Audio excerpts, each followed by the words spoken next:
We are live. Let me just check on the Facebook side. Connecting. Great. Awesome. Hi, everyone. Hey, Annalisa. Hey, Maureen. Good morning. Good morning. Or I guess good afternoon, guys. Afternoon here. Yep.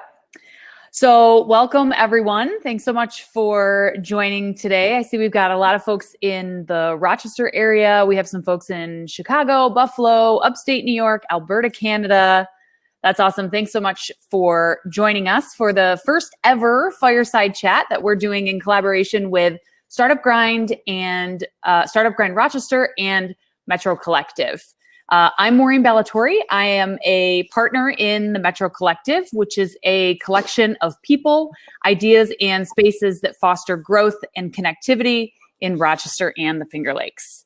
I'm here today with Annalisa DeMarta of Lone Cone and Ridgeline Insights.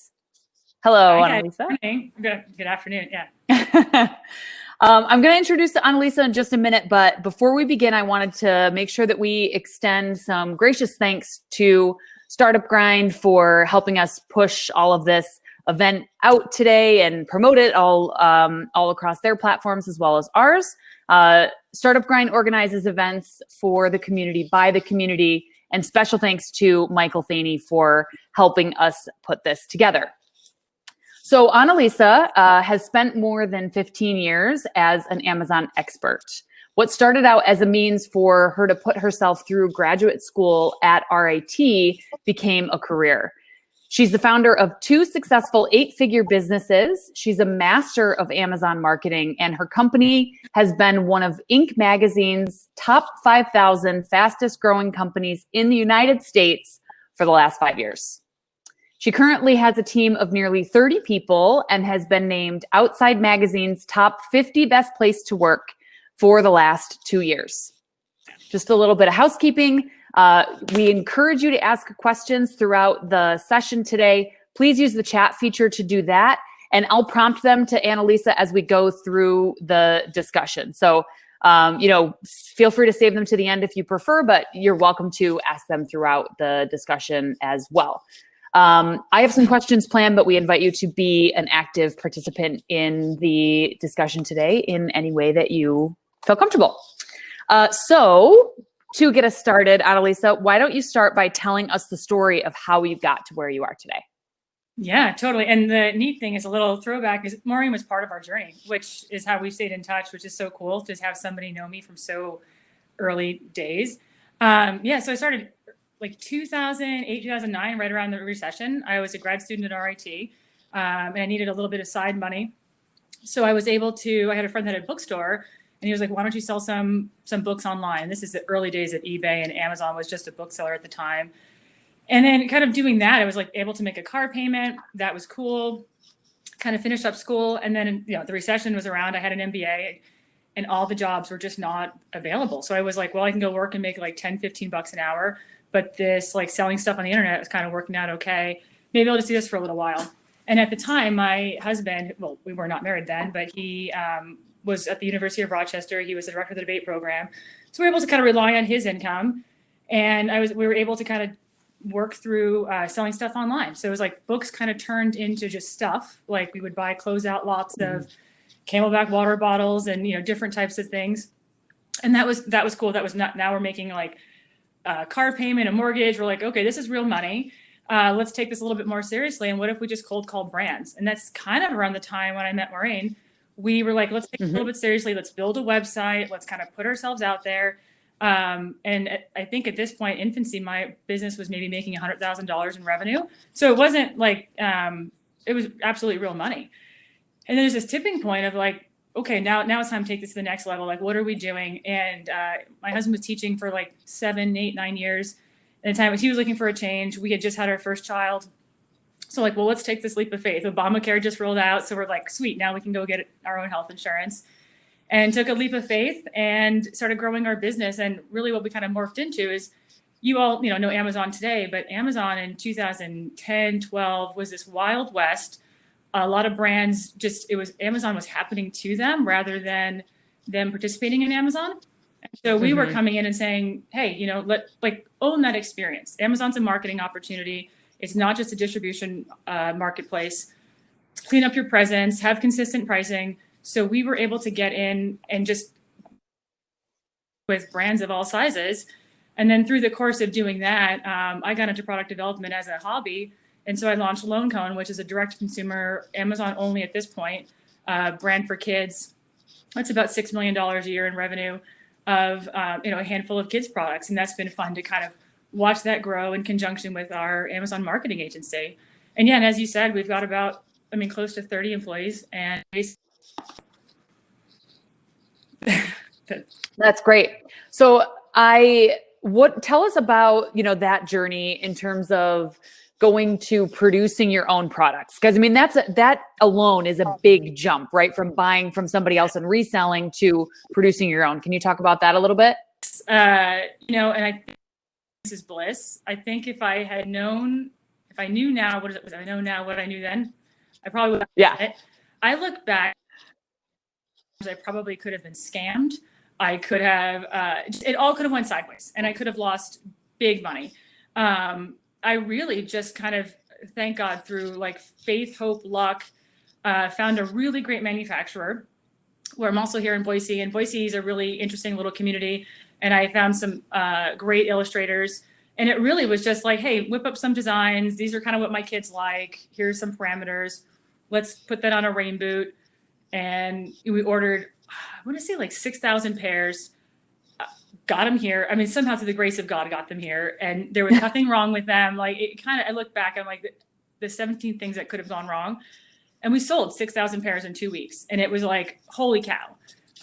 Wow. Didn't know what I'm doing. And my husband always kind of jokes that I'm the first person to jump in and just figure things out. I'm not the best planner. I am, but I'm not. So I just kind of bulldogged my way through building out this brand.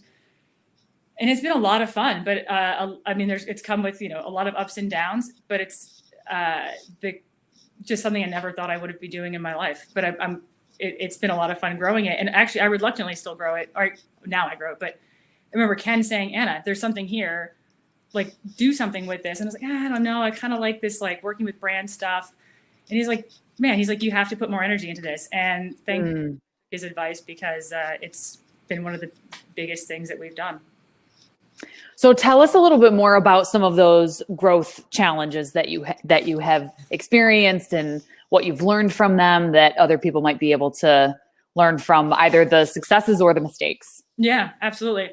So I would, kind of put in context that we grew very, very slowly, right? So I started this 2006-07 kind of casually, and we're in 2021. So, it's a number of years, and there are certainly some counterparts I have in the industry that are several $100 million companies, and I'm around 20 million, to put it in perspective.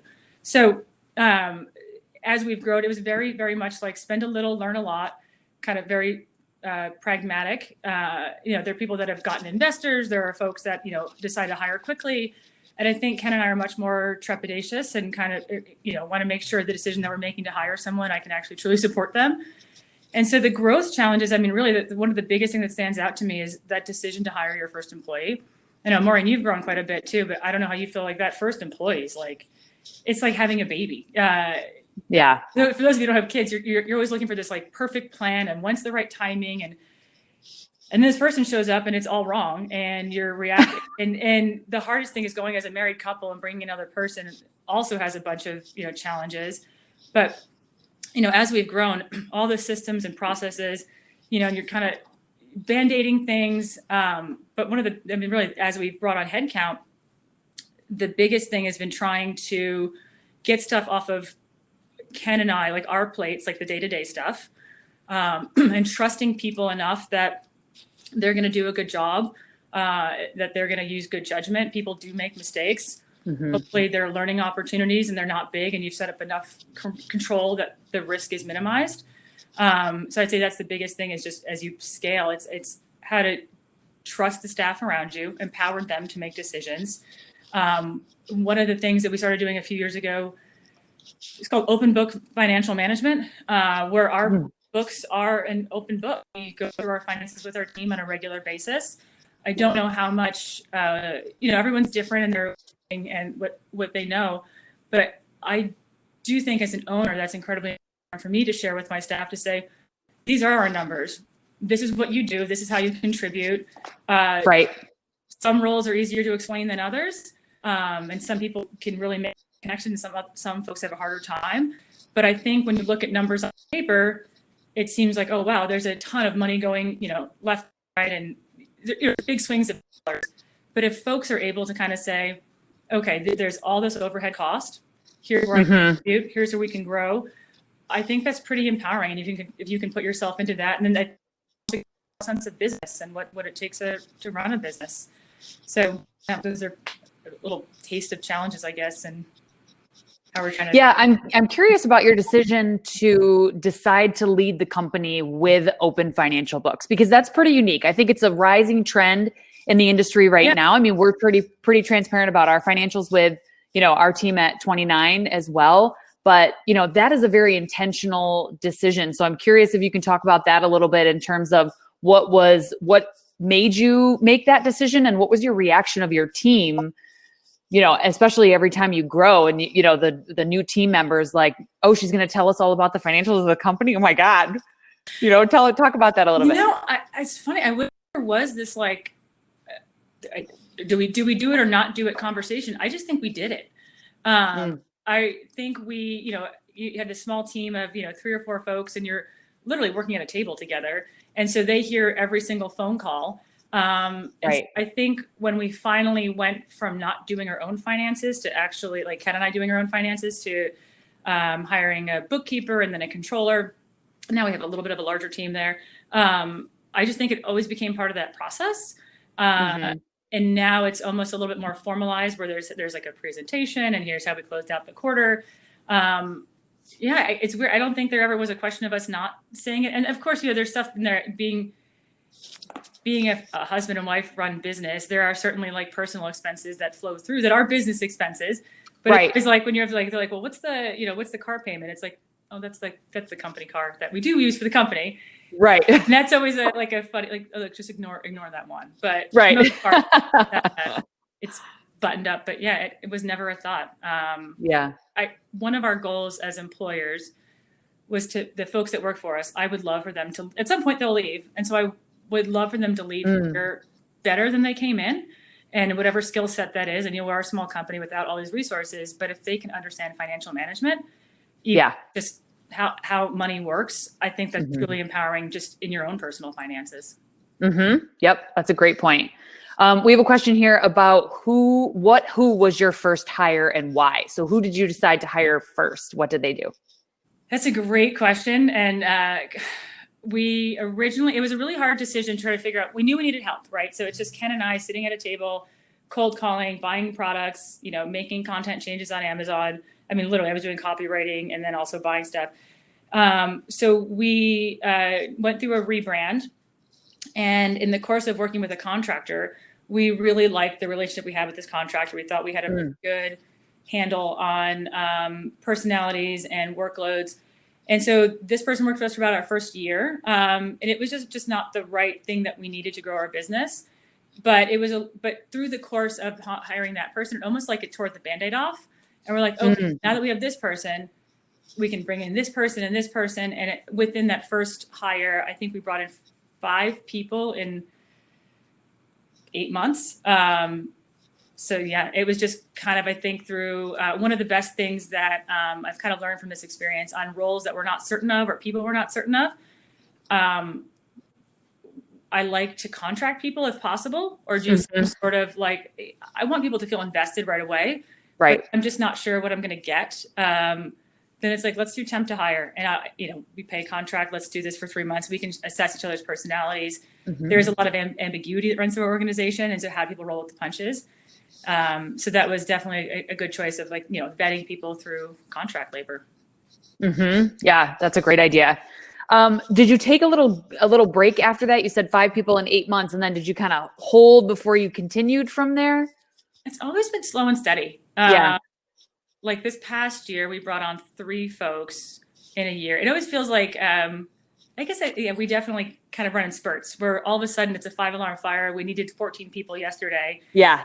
And so we bring on, 2 or 3, try to absorb them really quickly. Right. I think after that, we probably brought on a few more. I think 3 or 4 every year, maybe 5, kind of absorb as much as possible without, losing, being small. Like just how do you train people? How do you, I still have day-to-day work, but then if I'm also training somebody, they become really hard to absorb just both culturally and physically. Right. Yeah. Yeah. I mean, very, very methodically. And then are you guys with COVID all full remote now? Yeah, unfortunately. And that's been a challenge. I mean, all these LinkedIn articles of how to stay connected and how to do stuff. And I think every company's feeling it. But yeah, we made the decision, middle of March, and we're all home. Right. We have a great office in downtown Boise, and I actually just bought a building downtown, which I'm super excited. We'll move our office there. I was shooting for June or July, and I was thinking the COVID might be away, but now I'm like, maybe it won't. So we're kind of still in limbo, but we definitely miss the function of an office. Yeah. I know that you've maintained a really strong culture, and we'll get to that momentarily, but I want to ask you a question that just came in too from the chat from Simona. What sense of things brought consumers to what you were selling? What sense of things brought consumers to what you were selling? Curious what brought people to what you were selling. Like, did you target a certain audience to bring them in, in terms of finding your first customers, and how you've scaled since then? Yeah. Wow. What I've learned now is I think the more you can kind of niche down or, titrate down and find this really very, very hyper targeted audience, I think the better people do. And it's something I think being young and kind of the world is your oyster. And I don't know how you do this, Maureen, but like entrepreneurs, I feel like there's always a shiny thing in the corner you want to go after. And so honestly, I was not discriminatory. I mean, I just, any business that came along, that was business. And, you kind of assess the relationship, you assess what you're making. And now, we're in a much better position where we kind of know the products that we're good at. We know what our people are capable of. When it comes to partnerships, there really is this, like, do we jive? At the end of the day, are we going to be a good fit with each other? But I would say in the beginning, it was really, it kind of cast this really wide net, see what works, throw it up against the wall. If it sticks, great. And through the course of time, we've kind of learned, big brand, small brand, what type of products. I've learned now, the more we can specialize. And so we work mostly with outdoor and lifestyle brands. A lot of them are bigger names. And that's been a really good spot for us. We can give them the attention that they need. And we know the product mix really well. But it took us, several years of kind of refining that down. But if I could figure that out in the beginning, I probably would have been a little bit more successful if I could have made that claim sooner. Hard to do. Hard to say no to. And it takes so long to figure it out, I mean, especially because you start out with one intention. Like you said, when you first started, Amazon was selling books, like just books, right? And so how much have you evolved since then? Your business and theirs, in that time has also helped you all change together, right? So, you kind of be ready to pivot some of that. One of the things too that you had jotted down that you wanted to touch on with respect to growth challenges, and I want to give you a chance to do this because I think it's an important note, is you mentioned understanding your own strengths. Can you speak to that a little bit with respect to growth? Yeah. So working with other entrepreneurs, you kind of realize that, you feel maybe like you're superhuman, you can do it all. I think the biggest thing, if you're able to kind of say, here's what I'm good at, and here's what I'm not good at, which is so much easier said than done. But for us, it was kind of a realization, maybe 4 or 5 years ago, just how big do you want to take this company? Do we want to look for investors? What are the things we should start, you hear other people's story and you kind of get inspired, but realizing I don't have the skill set to manage 500 people. I don't have the skill set to manage the financials of it. And just, I think, really understanding what you're good at, also what you want your day-to-day to look like. We have 3 little kids at the age of 9. I do work quite a bit, but I didn't want that to be our entire life. I still want to spend time with them. So trying to find that work-life balance was really important. So I think as an entrepreneur, if you can figure out, man, I'm really good at building a product. I love this 100%. I hate doing my own financials, or I'm so great at talking to clients. Maybe that's your first hire. And you have to kind of vet those folks, make that hire, and then that way you can kind of concentrate down and do the things that you're really good at. But being self-aware And also knowing your limitations. Hire people that are smarter than you, which is sometimes a little bit overwhelming, because there's definitely a lot of people in our office that are way smarter and more capable than I am. But that's a beautiful thing that that I've been able to bring them into my life, and they've helped us grow tremendously. Mm-hmm. Yeah, I couldn't agree with that philosophy more. You touched on this. I know that you're self-funded. Can you talk about that a little bit? So I was thinking about this. I was talking about with someone yesterday, where you read these startup stories, and it's always like the guy that I don't know if this is true, but the guy that founded Uber, went to, from Michigan to LA, slept on some dude's couch for 4 months, met a guy at a coffee shop, and, 6 weeks later, he's a multimillionaire. Right.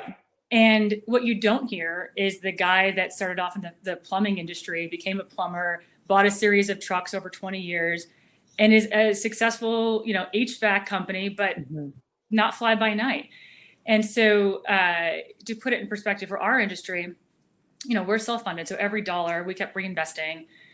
We've worked really close with relationship bankers, really had to learn how to speak bank, which is its own weird, very interesting up and down world. And the number of times we've been up against like a ceiling with money. We've got a great controller now who's really fiscally responsible and really held us. We were not irresponsible for it, but we just didn't have the good forecasting tools and the insight. But being self-funded is a love and hate, right? So I get to control who are my stakeholders. I can control if I choose to exit, if I choose to make an investment. This is just Ken and I, and that's kind of exciting. On the other hand, you think about Shark Tank. So if I had somebody cool in my corner, how big could we grow? So in our world, so we kind of started off at a time where Amazon was this unknown marketplace, and there's a handful of companies that do what we do. But there's been a couple that became several hundred million. They got, several rounds of funding, huge organizations. And oftentimes, we'll compete with them, which is also kind of a badge of honor that you're like, oh shoot, this big brand that's publicly traded is vetting us and these guys over here. That's crazy that we're running in that same circle. But it's definitely you come into our office, we're in a warehouse where there's exposed ceiling tiles and, it's kind of no frills, and we're this, small team of folks, and everything that we do is just based on our own finances. And it's definitely something that a lot of businesses are self-funded. I just think it's not talked about. People are always like, what's your pitch deck? What's your investor strategy? And there's pros and cons to all of that, but I just don't think we hear enough about this self-funded journey that is more common than you would think. Right. Yeah. And I think part of that too is because of that slow growth, that it's not that story of somebody had this huge overnight success, right? Because they got this huge influx of cash. And it also, goes back to what's really important, right? Is it the culture of your team and how happy your people are and the skills, life skills that they're learning with you that they can take on with them, like you mentioned? Or, is it, there's pros and cons to all sides of that coin. I would say, those are, and I think the biggest pieces that we don't often think about is when it comes to growing a business, you do have some choices. And so somebody asked me several years ago, if I gave you, I don't know, $2 million today, do you know what you would do with it? I was like, no. I was like, I could think of some Band-Aid things. I could think of some, then you're not ready for an investor. And I was like, what? Truer words have never been spoken.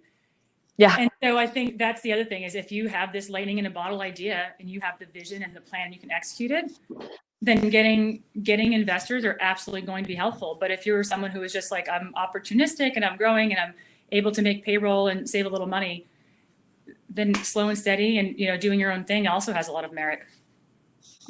Yeah, totally agree. We have a question here from Kyle. How competitive has the Amazon market become? Through TikTok, I see many influencers trying to sell their Amazon FBA courses, and I'm sure that's creating more stores within the marketplace. 1000%. Amazon is definitely a saturated ecosystem, but the cool thing about Amazon is there's something for everybody. It's a great branding marketplace. So, you and I can both sell cell phone cases. Maybe mine's a little bit different, targeted towards left-handed people. and maybe yours is cheap. It's whatever it is. I think there's an opportunity for everyone to fit in. And if you think about e-commerce in general, e-commerce isn't this finite box of shoppers. It's growing, and especially with COVID, we've seen this massive influx. I think the e-commerce people interested in shopping online it was 5 years exponential growth. So it's a huge catalyst. So I think every day there's a new shopper. Every day there's definitely a new storefront. Amazon is very, very competitive. The pricing that you're paying right now for like advertising, just the ability to launch. We were just talking about product launches internally and some upcoming plans. And I'm realizing now I can confidently say it takes about 3 years for a product on our end to be profitable. I mean, there's certainly profit, but the amount of effort, man hours, advertising. So I think it's not something where what we did 15 years ago of just, I'm going to sell some stuff on the internet and make some money. Right. You can, but I think to do it at scale, it really requires a substantial investment. And this is where like our agency, we have dedicated folks that do just one specific thing on Amazon, which seems like a really big investment from a brand's perspective, but really having a product expert of spending your money efficiently, getting the right content in there, understanding what that buyer's journey and those conversion friction points. It's huge. So I would say if you are looking into buying a course or how to launch your product, if you're willing to DIY, you just have to know that you have to really treat Amazon very seriously. Or just don't casually enter it, or you will lose all your money. Right. It's changed. Yeah. Yeah. I want to like pull that one out and post that as the quote from today's session. You talked a little bit about forecasting tools, and we have a question here for just asking you to share some more information about what those are. What do you do for forecasting? Yeah. So we made a pretty big investment a few years ago. We have an ERP system, which definitely for a company our size is a pretty large investment. Can you explain what that is, ERP? What does ERP stand for? I should know this. It's like a big database. So I will be the first one to tell you, I don't have my own user ID as part of my day-to-day. And I'm sorry, I shouldn't tell anybody in my office that. But basically, it's a database that if I want to make a purchase, we place a purchase order. I can track that entire purchase order all the way through. And so I get like bills paid through that. So I'm able to get SKU level margin analysis. So I can say what my return rate was, what this cost me to ship it here, there, whatever those pain points are. And so when I start looking at like what's worth it and what's not, this is a really helpful tool. But with that, I have a couple of buyers that buy products and work with our brands to have them do forecasting. And there's a handful of third-party tools on Amazon you can use as well to kind of give you some insight of how many units they would move through in a month. And then you kind of add our own spin on it. We work with the brands to kind of say, well, what are the things that you're doing outside of Amazon? Right. That's been the biggest change in the last 2 years is you're off Amazon advertising or marketing strategy. And then try to be as consistent as possible. So if you're launching a new backpacking pack and it's new for 2021, and we're talking about that on your blog, you're talking about it on your social media, you have your influencers, that's the thing we should be advertising on Amazon. But knowing that and kind of knowing what your marketing schedule is, we'll throw that into our forecasting tools as well. So I wish I had some specific tools, but there is a number of, depending on where you are and what you're selling, there's so many good tools that have been built in the last few years that will give you some analysis. And then it's a matter of doing some hindsighting and saying, was that true? So am I really going to sell 1,000 units a month? Why didn't I? What were those points? And then kind of scrubbing those, scrubbing that data and making sure that you're somewhat accurate. Yep. But forecasting is just that it's a guess. It's a whack. Yep. Yeah. One of the things I have seen you post about on social media, and is it Easter there, where there's these mom blogs, and maybe you make this happen, but the, rainbow Easter baskets. Can you talk about that a little bit? We just did our example. Q1 planning. So one of our biggest products are children's rubber rain boots. We've been the #1 children's rain boot on Amazon for the last 3 years, which is really kind of amazing, and a testament to also our marketing skills on Amazon. And then actually I've just learned recently that we're one of the biggest rain boot manufacturers, I guess, in the US. Wow. When you kind of start adding up numbers, which surprised the heck out of me for a direct consumer brand. So there was this a few years ago, this like novelty of like, we'll turn your your rain boots into an Easter basket when it's super cute. You just, put your rain boot in and put some tall bubbles, some candies, little knickknacks, and they look really cute. And it's a functional gift, right? And so we work with a handful of influencers. TikTok's big this year. I'm definitely looking at what comes out with that, but kind of seeing this little baby trend and making it a much bigger trend. And now we're kind of doing a little bit of looking ahead and saying, when does this fizzle out? Like what's the next way we should our product based on seasonality? I have people, again, smarter than me. So our marketing folks are like, what's the hashtag and who's the influencers? But it's really neat to kind of have it pick up some steam and be part of a trend. So it was something that was already existing that you recognized in the market and just kind of glommed onto and then put your own momentum behind it with your own product. Yeah. I couldn't tell you how popular it was before, but it was something that we kind of stumbled across where, so many amazing like Pinterest moms out there that are so creative. And I think we just saw them. We're like, why don't we just do this with our stuff? I'm like, and it's really a big driver for our business for just that one product. Yeah, that's great. I love seeing that every year. Let's talk culture a little bit. And we touched on it earlier in the discussion, but with your company being one of Outside Magazine's top 50 places to work and one of the best places to work in the entire state of Idaho, how have you been able to grow while being able to maintain such a great company culture?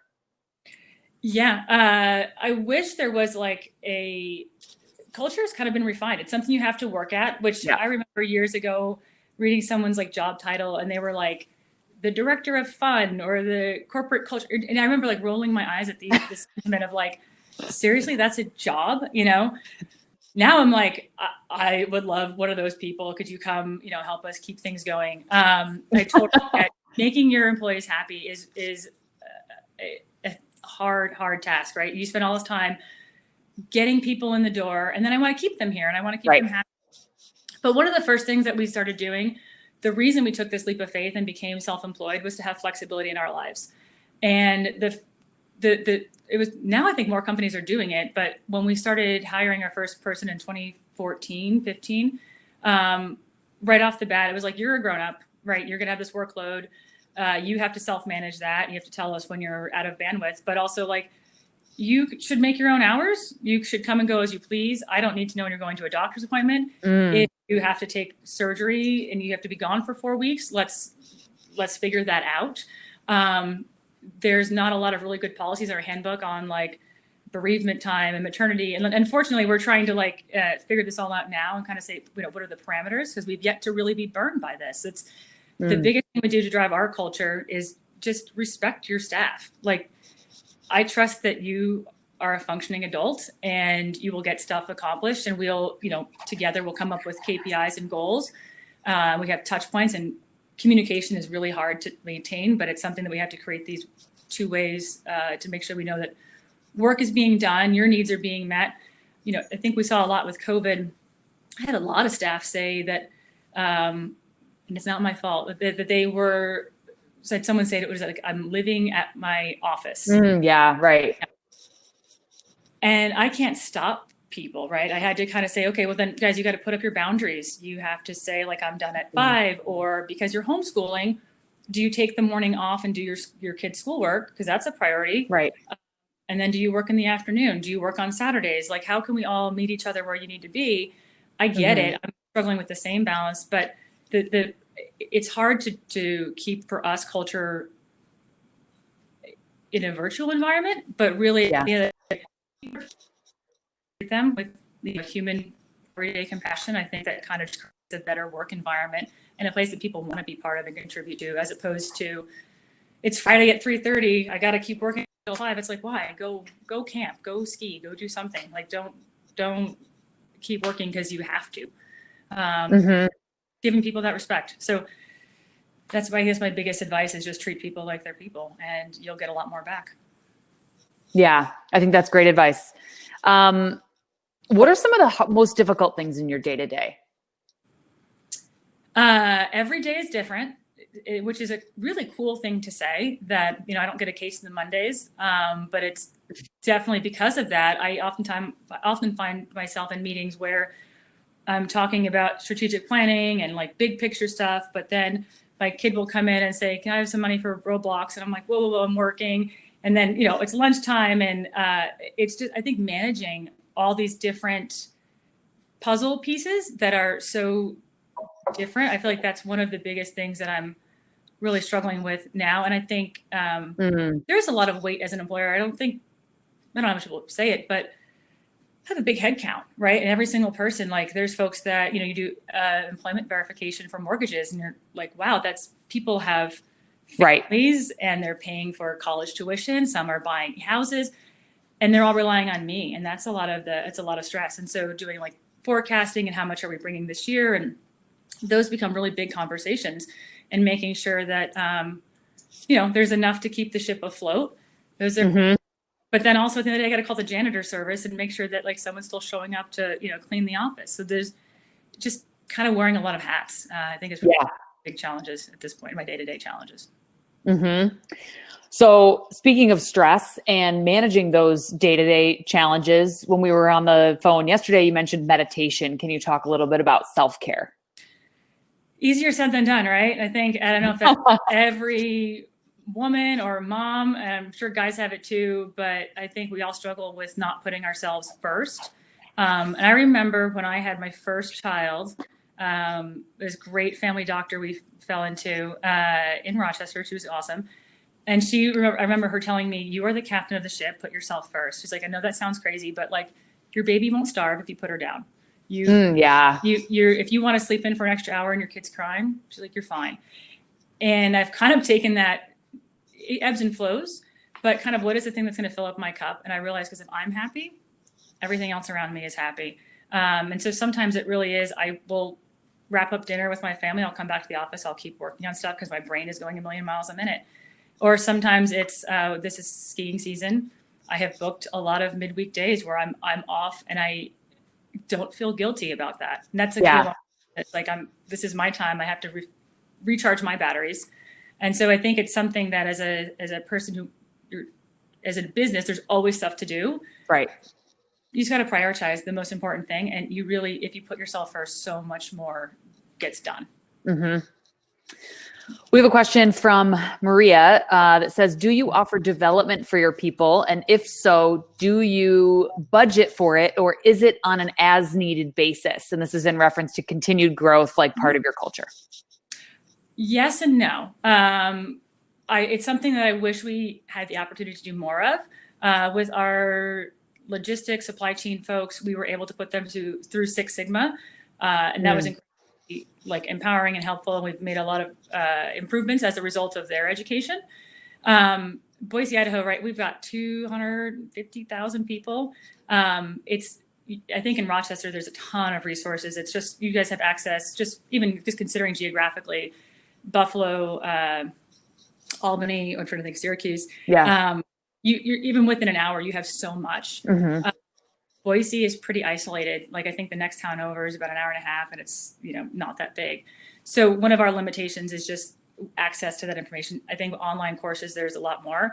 I have offered to a lot of our folks that I'm like, hey, you're doing great at this part of your job. If you want to go to the college and take a couple of classes on this, I have to lead you to water, but you have to be able to drink it. So I would do more of it. It's something, but unfortunately there's not been a great, maybe there is this business. If someone knows, let me know. But I would love if there was like, hey, let's do lunchtime learnings. We offer this. We'll sit down with the team for an hour. And I haven't really run into that. So would love to do more. And I definitely see that everyone benefits from just having that little refresher. So I wish I did. Not formally. No, good question. Yeah. And we manage it. We kind of tend to manage it the same way too. Like if we, it's we have the budget for it, team, if you want something, but it really comes typically from me to say, hey, I found this that I thought would be great for you. Or are you interested? Right. And like you said, they have to be the ones who are willing to like jump on that train. And that's hard. I'm not looking for it either. So yeah. Right. But definitely if you are an employee right now and there's something you want to do and you come across something that's cool, go to your boss. You might be surprised how many people will pay for that. Because if you are more trained and invested, I'm going to benefit from that. So yeah. 100%. Yep. Totally agree. We have two other questions here. The first one is from Kyle that says, what has your biggest challenge to date been since starting your business, and how did you overcome it? I've had some pretty big blows. So kind of joke about this now. I can joke about this now. So when we started, money's coming in, right? And it's like being self-funded, my money, it's, we did a pretty good job of reinvesting money back into the company, paying bills. But kind of like things are great, high-fiving, like, holy cow, Inc. 5000. I mean, to make Inc. 5000 5 years in a row, I think that puts us in like top 12% of privately funded businesses, which is super cool. Wow. So doing great. I get a letter I get a phone call from, we import products, right? And when you import a product, you have to pay a special tax, customs. So I get a phone call from the folks that help us import products. And they said, hey, they sent you this weird letter. This is maybe like 2 years ago. You need to call customs and kind of work with them on this. Like, they're holding your shipment. It's like, what? So I call up and they're like, well, we think you might have misclassified your products. Could you just send us some samples of your products? I was like, sure, no problem. I got this. So I said this to someone, they're like, call a customs attorney. I was like, really? And they're like, oh, really? So funny thing, we had been importing our products incorrectly for 2 years, and I owed customs about $400,000. And that's a lot of money for a business my size. And it was really devastating.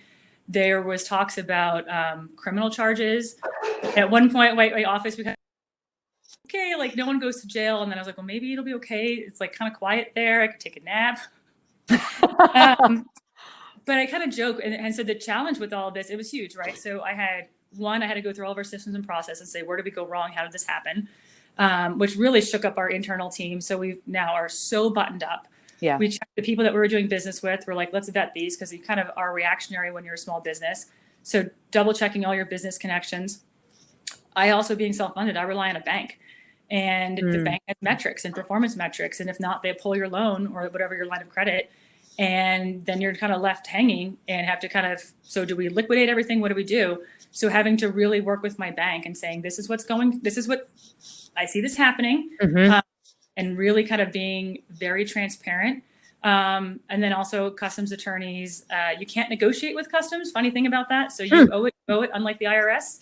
So, and then also putting myself at the mercy of a customs agent and just saying, okay, I owe you this money.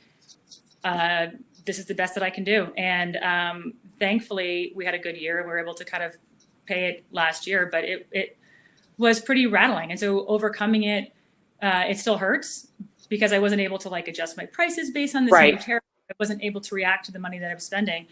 So I think for us, the biggest thing now is anytime we jump into something, I won't hesitate at that $600 attorney call, because I'm like, I want to get, where did this go wrong? How do I button myself up, protect myself? Got so much more insurance. I think it was an eye-opening experience of, you're rowing the boat, everything's great, and then it's not. Yep. So big challenge, but I don't know, kind of cool, but navigated some big customs things. So yeah. One of the recommendations that I hear people make to startups all the time, like especially that person that wants to leap but they're not there yet, is that you have to have an attorney in your corner that you can call, not necessarily on retainer 100% of the time, but you have to have someone that you can call, and a really good like accountant or tax person or someone that can help you, figure out the tax component. Yes. Having those, and it sounds crazy, but was it like an ounce of prevention, pound of cure? I think I tend to be so cheap that I was like, I don't need to call them. Now I'm like, call them first, because even if it's verifying what I already know, that's great. And the thing I've also learned with all that, then you also have a paper trail that you're like, I did my due diligence. If something happened, so lessons learned. Yeah, that's a great story. It's not a great story, but it's a great story for everyone else. Lessons learned. If I knew then, but it's all part of the journey. Neil says that rumor has it you're a little TikTok famous. Can you tell us about your experience on the platform? So this kind of popped my TikTok fantasy bubble. So apparently the way the TikTok algorithm works is if you post your first 10 videos, they make one of them go viral. So that's it. So I did not realize that TikTok would make everyone go viral, but I do enjoy TikTok. I think it's I think it has at this point, it kind of reminds me of maybe Amazon in the early days. People kind of look down on it and it's this like terrible distraction, but I see it from a branding, marketing perspective. I think it's something that brands should be launching onto. Yeah. It's if I was Netflix, I'd be kind of shaking a little bit, and just in terms of capturing other people's attention. Yeah. It's such a neat it's the only platform I can think of where I can get a Billboard top 40 hit and put my product to it, and I'm not paying, the artist a royalty fee. So true. I can go. It's such a neat little platform. But yeah, I have follow me. I think I've got almost 1,000 followers, but I don't have great content, so you would also be disappointed. Working on it. I'm open. If anyone's a TikTok content strategist or has like some really great ideas for brands, I am in the market. So I'm on LinkedIn. Feel free to Awesome. hit me up. I agree. I think, TikTok is one of the next big things. I saw Tim Hattenberger. I saw him in our guest list here, who's a friend of mine, and he started making bread during the pandemic. Like many people, sourdough was like the thing, that one of the big trends of the pandemic. And he posted a video on TikTok too that went viral, and it was just him making bread, right? And so, it's one of those things that it really does have big power and opportunity for amplification. And I think goes back to what you were saying before too about, the example with the rain boots and, the influencers for Easter is that's the thing now, or it has been for a number of years, but what's next? And I think as an entrepreneur, you always have to have your mind on that, an eyeball on that next thing and what's going to be the next thing that's coming down the pike. Yeah, I work on dancing skills though. My TikTok dancing skills are subpar, but yeah, it's a who has time for that? I mean, maybe that's something that your kids can work on while you're working, is like practice some TikTok dances, and then you can just post them on your feed, and win-win. It gives them something to do. And well, so also TikTok algorithm does not like children, so they will boot you to this, or they will like not play your stuff. I think like children running in the background, fine, but not as the primary person. I think it's the under 18 and like the. Got it. But yeah, interesting. So I'm slowly learning. Yep. Let's talk about the fact that you and your husband are both involved in the business. Can you talk a little bit about what it's like working with your spouse? Best business partner, worst business partner. No, so Ken and I have been together. We were just doing the math, like 16 years, which is crazy. Think about what you've done in the last 16 years of your life. It's honestly the best thing. I am amazed that we've made it this far together. Certainly we have the capacity for, work carries into home, and sometimes home try not to bring it into work, but it happens. But we share our wins, we share our losses. The biggest thing I think that we're still struggling with 6-7 years after having employees is define roles. And I think having a team of people, I think they're all pretty good about it now, but definitely in the beginning, it was treating us as not one person. So I know you told Ken that, but did you tell me that? Right. Because, we wouldn't, if we were two female in business partners or whatever, we would be independent people. Mm-hmm. So really understanding that we're separate people. Definitely it's, when things are good, things are good. When things are bad, things are bad. But it's really neat to grow with your partner in a way, and we complement each other really, really well. I'm really lucky. I know without a doubt we would not be here today without each other. I grew up upstate New York, like just north of New York City, super poor hometown. And I look back and I'm almost like surprised that I got this far. I mean, like we borderline like a government assistance. And so this scrappy, like I really am good at sales, and my husband's really great at communication. And so the two of us together, it's been this really nice, compliment to each other, and I'm grateful. So it's not without challenges, but if you love your partner, everyone can do it. Especially, it's great to have one that's great at communication, because that's such a core component of healthy teams, healthy relationships. A lot of it comes down to strong communication skills. Yeah, the ability to put together arguments are huge. Yeah, just the way he thinks strategically and how to put puzzle. I mean, he's coached me on it for so long, but it's a gift, and it's something that I definitely am grateful that he's taught me. Mm-hmm. Yeah.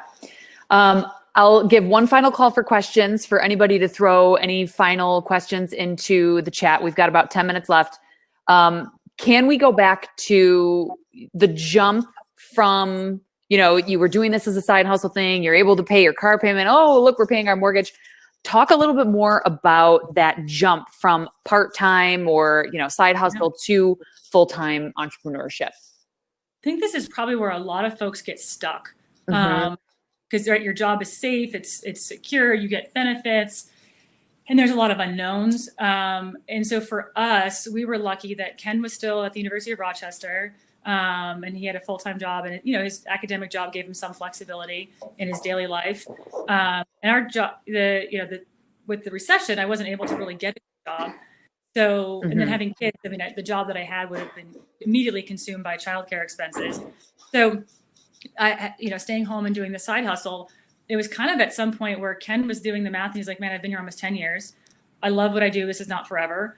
And so we were like, well, what's the next move? And Ken's from Idaho. So he was like, I want to move out here. And as a New York girl, I was like, I don't know if I'll move out to Boise, Idaho, man. But he got me here, and it's actually a really cool environment. But it was kind of in that leap of faith, looking through job opportunities and saying, okay, what would you do? What would I do?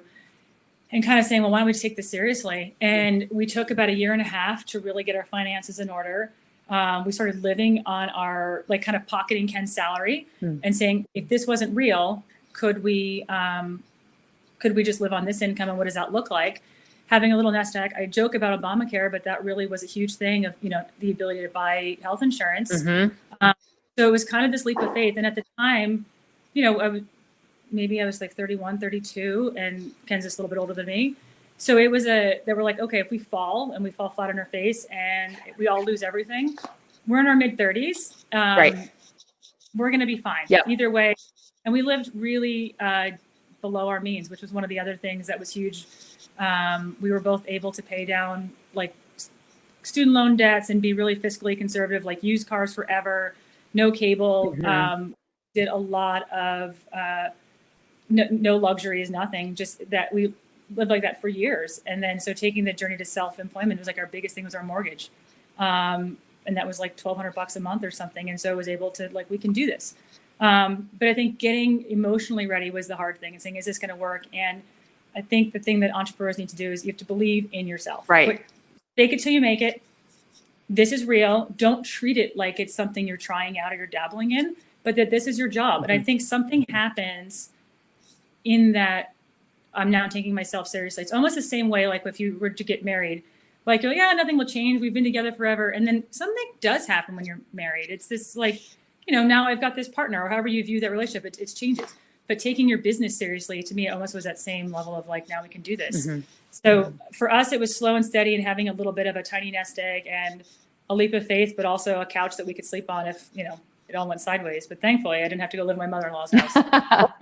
So I got to be honest, my launch story is really similar to yours. I mean, I thought I was gonna take the leap after my first child was born, and then I got scared. I was like, oh my God, I can't do this.